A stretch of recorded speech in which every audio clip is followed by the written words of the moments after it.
Okay, so I didn't think that I'd be making a theory video this soon. Like, it's literally been a day after the trailer to Danganronpa S, but here we are with some pretty big news. It's not a lot, but it's a lot to go off of. So first of all, not only do we have the new, it's the title screen to the game, we actually have that.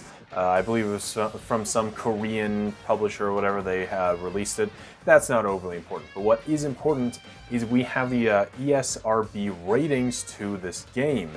And it's interesting. So again, I'm talking about Danganronpa S here, not Decadence, because obviously Decadence will have a pretty bad rating, right? It'll be an M, lot of blood, whatever. But let's go over the RSB ratings for Danganronpa 1, 2, and V3, and then we'll go to Danganronpa S, because, spoilers, Danganronpa S has an even more extreme rating than Danganronpa 1 and 2.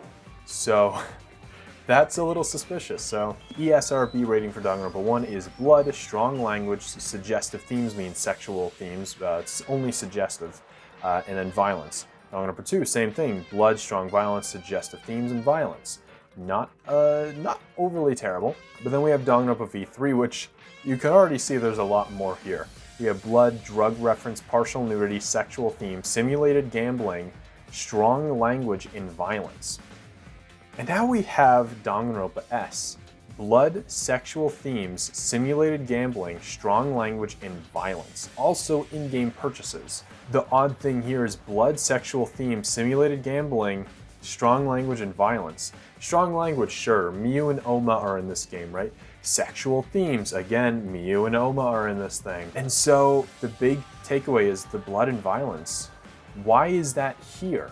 This Danganronpa S, definitely, if the only rating that it should have is simulated gambling, strong language, and maybe sexual themes.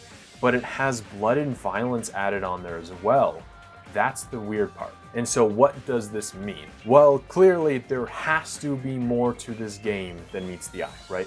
There has to be more than we are shown. That's just a simple fact right here, because this is the individual rating for Danganronpa S. I should also mention, this is on the Nintendo website. If you want to go there for yourself, nintendo.com, go check it out. That's where I pulled all the ESRB ratings from. So this is a separate listing from Danganronpa 1, 2, and V3, which doesn't make any sense if this is literally just a standalone expansion of V3's postgame, because there was almost no violence in it, especially no blood, right? You could say the image of Sakura and all the strong characters getting ready to brawl is maybe violence, but not really. So I want to go over a couple things. Let's talk about the title now, Danganronpa S, blah, blah, blah, I don't care. So obviously, if you've been following the Danganronpa franchise for, I guess, 4 years now, Danganronpa V3's title, spoilers, is not exactly how it seems. Danganronpa V3 means Danganronpa 53. The V is in Roman numerals. And so I thought, okay, let's try and throw this S into some kind of other language and see if it comes out something interesting. And in a way it did. We have the Greek language, we have Sigma, which is the closest physical representation of S there is. However, what Sigma means is it's a letter, and that's kind of it. You think that Sigma could mean anything? Let me know down below, but I haven't been able to find anything. And then the next up is, speaking of Japan, because this is a Japanese game, and S is still in the Japanese title. It's a bunch of kanji and katakana, and then S. So S in Japanese is esu, and su. The two katakana, and su. So S, or esu in Japanese, is an abbreviation of sadist.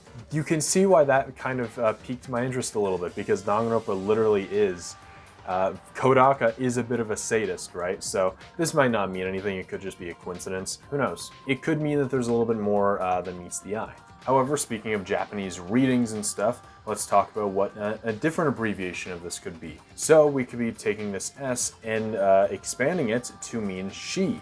S-H-I. Now what is she? She is one of the two ways to say the number 4 in Japanese.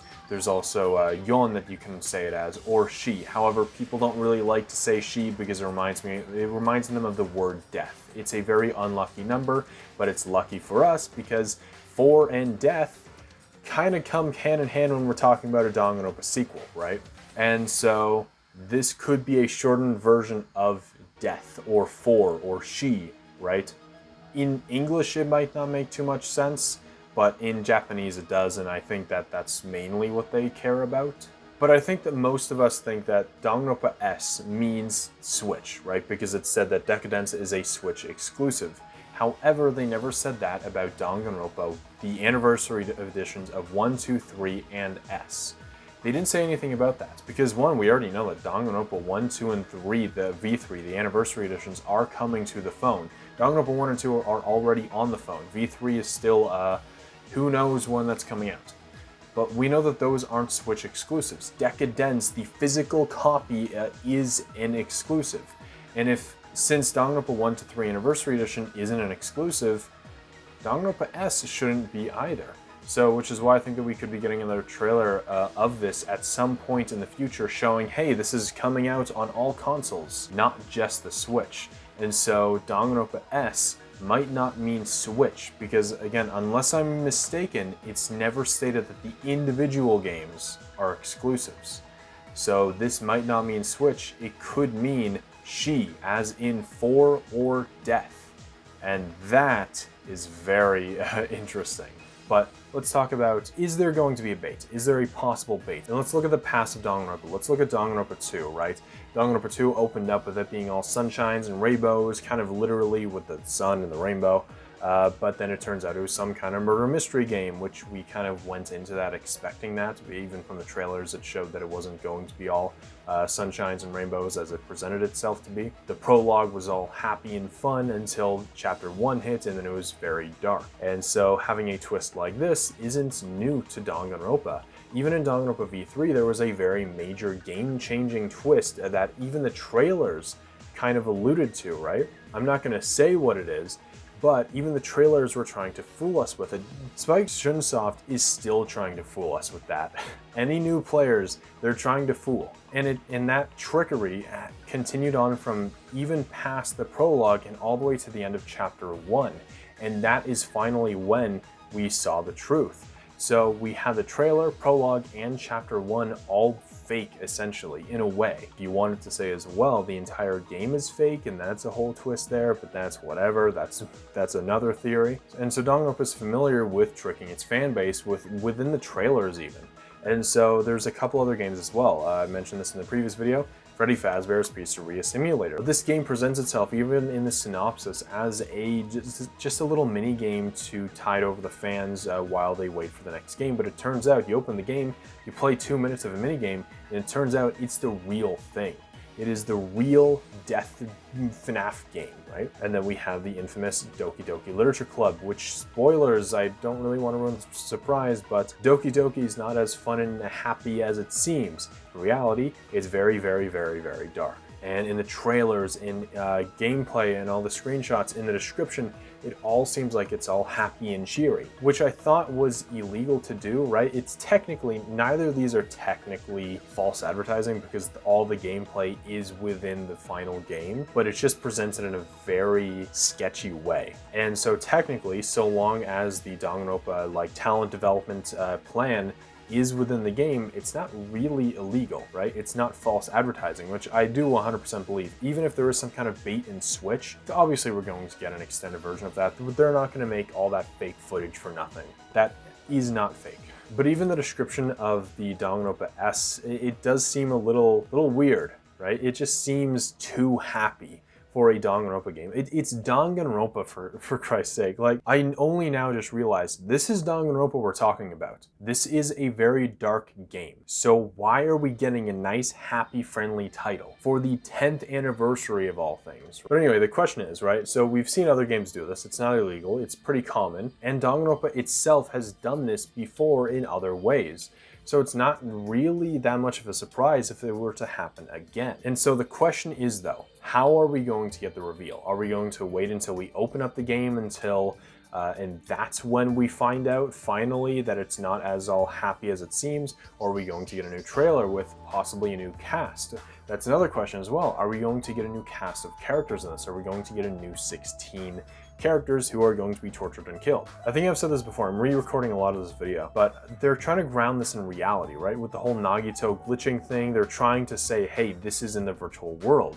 And with it being all in one static place, you're going from island to island all across Jabberwock Island.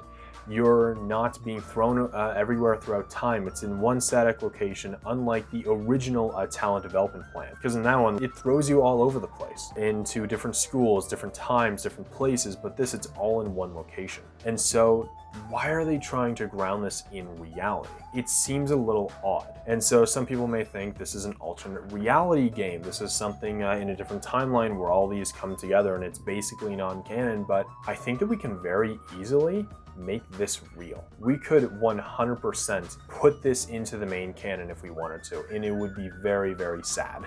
And so this is my idea. Danganronpa S is a sequel to Danganronpa V3. It takes place in the future. And we're going to probably get the bait sometime within chapter 1 or 2, something like that. We'll be playing a little bit of this board game until suddenly something happens. Because if you count up all of the survivors of Danganronpa 1, 2, V3, and Ultra Despair Girls out of the main characters, you get 15. Funny enough, that's how many people were in Danganronpa 1. So having a 15 character cast isn't new for the series. It's just not something that we'd expect, which is the big thing for Danganronpa. Danganronpa has been way too predictable. If they were to follow the same tropes as it always does, I can literally predict who lives and who dies for every single chapter. I can tell you exactly who would die in this next game if they follow the same patterns. That's how predictable it is. And so having a 15 character cast right off the bat spices things up.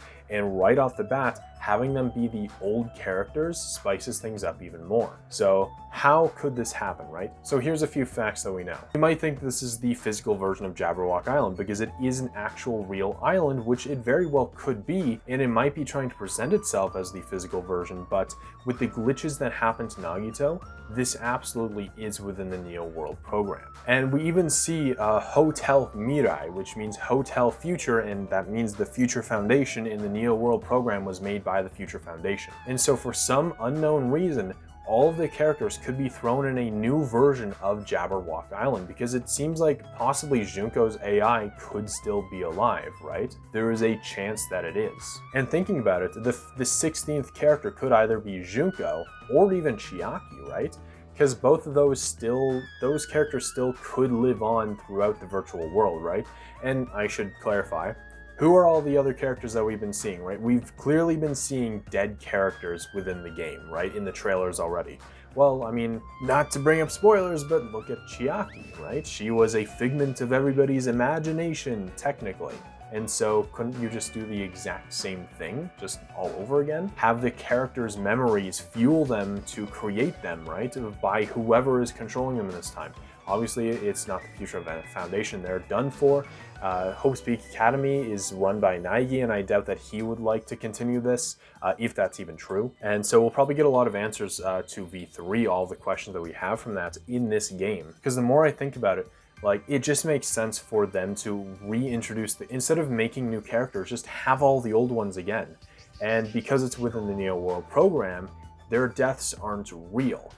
It'll seem real, like I said. This will be presented as them in the real Jabberwock Island, and they could do some kind of twist. Either they'll do the twist to say, hey, this is the Neo World program, or they'll have all the other characters disappear, and then at the end of the game it's revealed again it's a virtual world, or something. There has to be some kind of bait to make the players think everybody dies, but in reality they don't. Or they could kill off a few of them maybe. Probably some of the Danganronpa 1 and 2 cast, because there would be a lot of them in this. The more I think about it, and the more I talk about it, the more I think this is possible. And I'm just super excited. And so I hope I've explained everything that I needed to explain. Basically, that's all really what I have for this video. The ESRB rating is a little strange.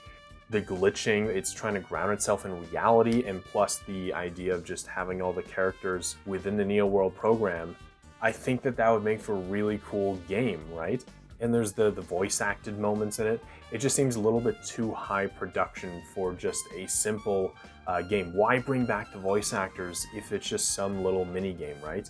Having this, and most likely we get the final reveal. I think it's November 25th is the final date for the Danganronpa 10-year anniversary. We may get a real trailer then, or we might just not get a real trailer. The game could be released in November, because that is, we do know this game is coming out sometime this year. So we could be getting the release date on November 25th. I wouldn't be surprised if that is it, because that would make the Danganronpa 10-year anniversary amazing. And it even fits within the theme, 10 years, right? Have all the old characters within a killing game. It's literally fan service the game. People have been saying that already about this, but it would literally be, if we're having the old characters murder each other, now that's absolute fan service. And of course, none of it would be real or whatever because it's within the Neo World program. So there's no stakes, it's just a fun little thing, and the mystery is more so hidden within the lore. That's what the real mystery is. Why are they here? Who is controlling this? So yeah, that's all I have for this video. If you enjoyed it, give it a like. What do you think about this idea? Do you think it's possible? The more I talk about it, like I said, the more I think it could be possible. And so if you enjoyed this video, give it a like. Let me know what you think in the comments below. And if you want more Danganronpa content, subscribe for more because I have more in store. So I'll see you all in the next video. Goodbye.